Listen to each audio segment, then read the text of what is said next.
नमस्कार दोस्तों, civil engineering support के एक बहुत ही महत्वपूर्ण वीडियो में आपका स्वागत है और मैं हूं आपका दोस्त इंजीनियर अभिषेक सिंह। दोस्तों, मैं बार बार आपको यही चीज़ याद दिलाता हूं कि आप दूसरों के गलती से सीखें और अपना घर जो बनाए वो सही से बनवाए। लेकिन यहाँ पे जो काम हो रहा है सामने में आप देख रहे हैं दोस्तों, यहाँ पे गलती किया हुआ है। देख सकते हैं जो सरिया है वो बिल्कुल जो है वो कंक्रीट के बाहर आ रहा है और साथ ही साथ ये एयर में एक्सपोज है, मतलब कि रस्ट वगैरह जंग वगैरह तो लगना स्टार्ट हो गया है। अब धीरे धीरे उसमें कोरोजन स्टार्ट होगा, फिर धीरे धीरे उसका जो लोड बियरिंग कैपेसिटी है दोस्तों वो ख़त्म होगी। और हनीकॉम्ब देख ही सकते हैं दोस्तों कि जगह जगह पे इस बीम में हनीकॉम्ब आए हुए हैं। लेकिन फिर भी दोस्तों इसके बगल में जो घर बन रहा है और यहाँ पे जो बीम ढाला जा रहा है दोस्तों, कोई भी बदलाव मुझे देखने को नहीं मिल रहा है कि चलो पड़ोसी ने कुछ गलती किया है तो उसको देख करके सीख लिया जाए। यहाँ भी दोस्तों सेम गलती किया जा रहा है। अब आप देख रहे हैं दोस्तों कि कवर ब्लॉक के नाम पे सिर्फ एक पत्थर रख दिया गया है। क्या ये तरीका सही है? बिल्कुल भी नहीं है दोस्तों। और ऐसा नहीं है कि कवर ब्लॉक मार्केट में बहुत ज़्यादा महंगा आता है। वो दोस्तों 50 पैसे से लेकर के 1 रुपये अलग अलग उसमें भी क्वालिटी होते हैं। तो उसको खरीदने में दोस्तों कोई बहुत बड़ा इन्वेस्टमेंट नहीं लग रहा है, जो कि बहुत ज़रूरी है। अब दोस्तों बात कर लेते हैं कि कवर ब्लॉक कितना साइज़ का होना चाहिए और उससे क्या फ़ायदा होने वाला है। दोस्तों अगर बात कर लेते हैं कवर ब्लॉक के साइज़ की, तो बीम के लिए हम 25 mm वाला कवर ब्लॉक का इस्तेमाल कर सकते हैं। अब दोस्तों बात कर लेते हैं कि इतना तामझाम करके कवर ब्लॉक लगाने का क्या क्या फ़ायदा है।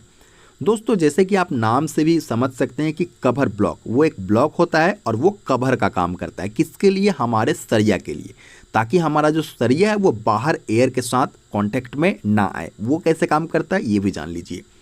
दोस्तों आप जैसे कि देख सकते हैं यहाँ पे ये जो कास्टिंग किया गया है, सरिया बिल्कुल भी बाहर आ गया है, चूंकि यहाँ पे कवर ब्लॉक का इस्तेमाल नहीं किया गया। दोस्तों अगर यहाँ पे कवर ब्लॉक यानी कि 25 mm वाला कवर ब्लॉक का अगर इस्तेमाल किया हुआ रहता तो ये जो सरिया है दोस्तों वो कंक्रीट के 25 mm अंदर के तरफ रहता है। चूंकि वो 25 mm का जो जगह होता है वो सिर्फ और सिर्फ दोस्तों कंक्रीट से भरा हुआ रहता है।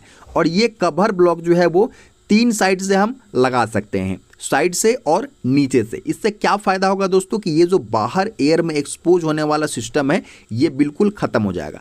अब नीचे दोस्तों कवर ब्लॉक लगाने का फ़ायदा क्या होता है ये भी जान लीजिए। दोस्तों जैसे कि मिट्टी हमारी नमी सोखती है, ईंट भी हमारा नमी सोखता है दोस्तों। और उसके बाद डायरेक्ट अगर हमारा सरिया के नीचे में कवर ब्लॉक नहीं होगा, अगर सरिया हमारा ईंट के कांटेक्ट में रहेगा तो वो नमी जो है वो सरिया तक पहुंच जाएगी। और दोस्तों हमारे स्टील बार में अगर नमी आ गई तो उसके बाद जंग होगा, कोरोजन होगा और उसके बाद क्या होगा आप भी अच्छी तरह से जानते हैं। तो दोस्तों कवर ब्लॉक काम करता है हमारे ईंट और सरिया के बीच में जो 25 mm का गैप करने का काम करता है। और उस गैप को हम दोस्तों कंक्रीट के सहारे भर सकते हैं, मतलब कि हमारा जो बीम होगा वो चारों तरफ से 1-1 इंच दोस्तों कंक्रीट से बना हुआ रहेगा। और साथ ही साथ बीच में सरिया स्ट्रेंथ के लिए रहेगा। सरिया तक दोस्तों जब तक पानी और मॉइस्चर नहीं पहुंचेगा सरिया को सालों साल कुछ भी नहीं होने वाला है। और इस तरीके से हमारा जो स्ट्रक्चर होगा दोस्तों वो सालों साल खड़ा रहेगा, चूँकि हमारा स्टील का जो स्ट्रेंथ है वो कम नहीं होने वाला है अगर हम कवर ब्लॉक का इस्तेमाल करते हैं, सही तरीके से करते हैं तो। ना कि दोस्तों आप किसी पत्थर का इस्तेमाल करके, मिट्टी का इस्तेमाल करके अगर कवर ब्लॉक बना रहे हैं तो वो फिर अनइवन हो जाएगा दोस्तों। तो आपको उसके लिए बहुत ही स्किल्ड मिस्त्री की आवश्यकता पड़ेगी। तो उम्मीद करता हूं दोस्तों जो चीज़ें थी वो मैंने आपके सामने रख दी है। अब आप डिसाइड कीजिए कि आपके अपने घर में कवर ब्लॉक का इस्तेमाल करवाना है या फिर नहीं करवाना है। फिर मिलता हूं दोस्तों, नमस्कार, धन्यवाद।